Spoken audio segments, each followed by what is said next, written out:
thought to yourself, how is it that Africans do not manufacture weapons of mass destruction, yet these weapons are always used in Africa when there is civil unrest? Have you thought to yourself, how is it that all these other countries that have civil unrest or insurgencies do not produce the weapons that they use, but some way, somehow, they have access to them and they keep fighting? Have you asked yourself, if there was no war, what would happen to the weapons industry, which is worth billions and billions and billions of dollars? The people who manufacture guns, the people who manufacture heavy weaponry, military grade weapons, what would happen to their business? Now, you and I know that these people are none other than the West, in particular America. They're the biggest producers of military grade weapons. Now, America, outside of the invasions that it has carried, it doesn't go to war. America is not at war internally, and outside of the fact that they overstep their jurisdiction and invade other countries, America has zero need for their weapons, and so they have to look for a market for their weapons. And what happens then? We see insurgencies, we see civil unrest, and most importantly, we see people lose their lives and lose livelihoods. Now, this is not Africans saying this. These are members of the European Union Parliament calling out the West on its billion-dollar weapon industry and the fact that they're literally merchants of chaos and violence. Listening. The Americans spend over $800 billion a year on arms. The Americans have dropped more bombs than the rest of the world put together since 1945. You make it, there's a pressure to use it. Now, you said that it's not a very profitable industry. I beg to differ. There's not many people who agree with you on that. I'd like to compare it against all other industries around the planet. I think the arms industry does really well. And it loves war because you make money from war. Hello there, how are you doing? Welcome to another episode of our conversations. My name is Indira Oganga. I'm a business journalist by profession and a digital content creator.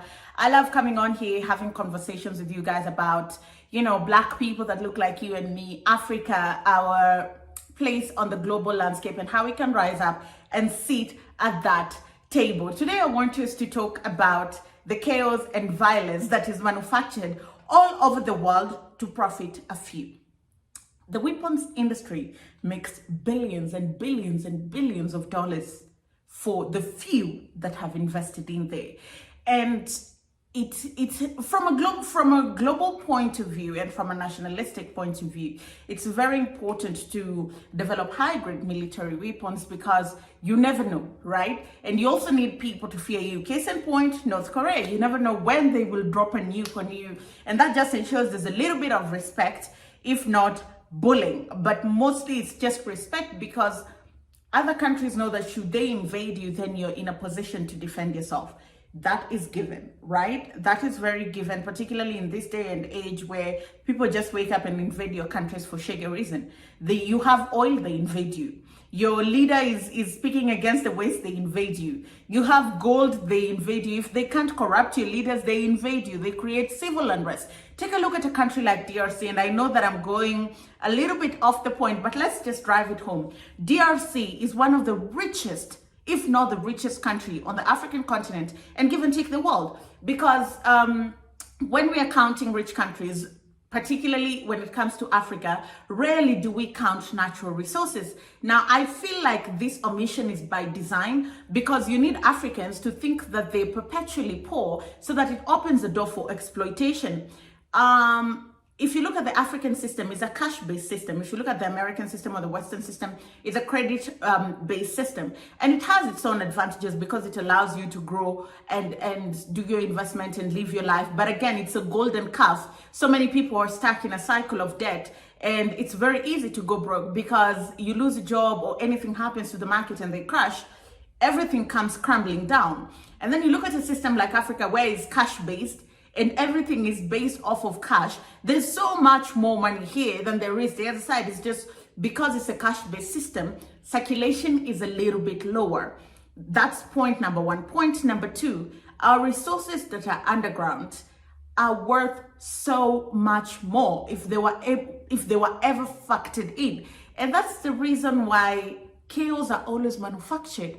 Because if a country like DRC had stability, They have gold, they have diamond, they have lithium, they have cobalt, they have arable land, they have enough water because of their rivers, they have good climate condition, they have timber, they have rubber. Please tell me in what world this country is not the richest country, shouldn't be the most successful country, because they have enough resources which, if exploited under the right conditions, they can make so much money for their economy, so much money for their people.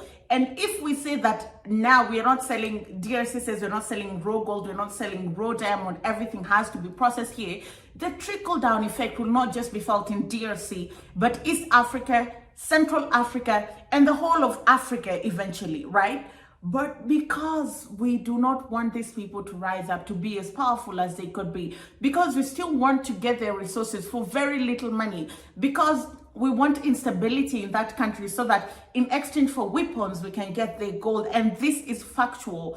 There is an international body that brokered a deal that saw a container of weapons land in DRC in exchange for a container of gold. And that should just tell you how perverted the West is and how the sense of entitlement, because who is funding these wars? Why are these wars still going on? If Africans, to be honest, if Africans were to fight with their own weapons, the fighting would end a long time ago, because what do very few countries produce, weapons of mass destruction, if there's any actually, because we import the stuff from Russia, from, Britain, from America. If honestly we were to fight with what we have, there would be no fighting. But because somebody has to sell their weapons, they incentivize, they fund people, because it's $1 billion industry. They make so much money off of selling weapons. And who do you sell weapons to? Most of the time, Europeans are way far ahead. And you know that if you do that in Europe, they're going to come for you and they're going to charge you on crimes against humanity because they can trace it back to you. But I feel like Africa is still that place where there's several loopholes and it becomes a dumping ground, You can come and do your unscrupulous business on the continent, and nobody is going to hold you to account. Because, to be honest, I don't understand why, until this day, DRC is still unstable. You can fight, but you can't fight for 10 years. You can't fight for 15 years. Because at some point, as people, you get to a point where this is too much. We need to have dialogue. But if the external voices and forces that are ensuring that there's no dialogue, then it means that they benefit from the chaos. Listen to what the European Member of Parliament had to say with regards to the West benefiting from the weapons industry. I suppose, first of all, the three of you have spoken twice, and I haven't heard one of you has mentioned anything about the numbers that are dying in Ukraine. I mean, we have these less privileged people who actually didn't start the war, but are dying in it. And I don't know how your industry can be so disconnected from what happens when your equipment is used by either side. The equipment that you make it's designed to kill people, and I don't know what you think about it in those terms. Back in 1960, Eisenhower, when he was leaving the US presidency, he warned America about the developing entity which he described as the military-industrial complex. I think it was the first time the term was used. And this idea that, if you make the stuff, well, you don't necessarily have to use it. Well, that's not actually the way it works, right? If you make it, there's pressure to use it. The Americans spend over $800 billion a year on arms. The Americans have dropped more bombs than the rest of the world put together since 1945. You make it, there's a pressure to use it. Now, you said that it's not a very profitable industry. I beg to differ. There's not many people who agree with you on that. We compare it against all other industries around the planet. I think the arms industry does really well. And it loves war because you make money from war. If I made raincoats and umbrellas, I couldn't sell them if it didn't rain. And you'd struggle to sell equipment if there was no war. And you're selling it by the bucketful at the moment and looking to produce more and more and more because there's a war going on. It's in your financial interest that there's war. You thrive on it. Why can't you just admit that? Where are we going? This is all madness. The thing that makes me the happy the most is hearing these conversations come from other voices. Because when Africans speak, we're always accused of being biased because you're Africans. Oh, you're the ones who are taking the weapons. You're the ones who hate each other. You're the ones who are illiterate and civilized. You're the ones who enjoy chaos. But now this should tell you that the chaos that we see, most of it is manufactured. Because even with the recent coups that we've seen in Niger, they've been bloodless. To be honest, they've been bloodless. All the West African coups, with the exception of a few, they've been bloodless. There hasn't been destruction of life, destruction of property, destruction of livelihood. It's just your leader that is not serving the people. We have decided that you're no longer fit for purpose because we cannot wait for another 3 years, 4 years for you to keep looting so that a general election can come, you know?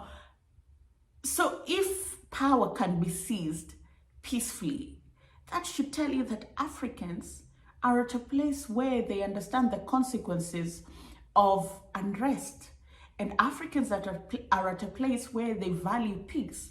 So should you see an African country where there's no peace, a year, 2 years, 3 years, do a little bit of research and you'll find out that somebody somewhere is benefiting from the war.